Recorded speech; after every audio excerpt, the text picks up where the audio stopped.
A real sharpshooter. He's capable of hitting a moving target nearly 2 meters away.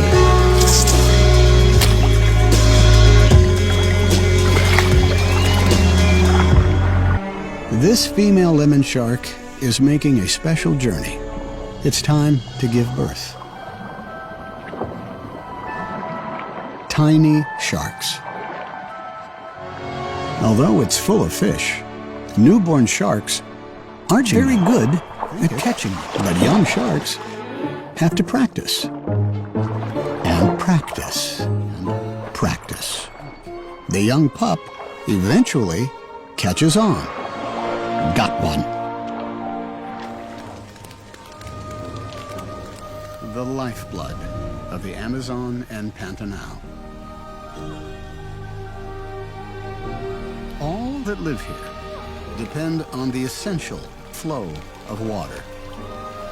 From the greatest river and greatest rainforest on Earth.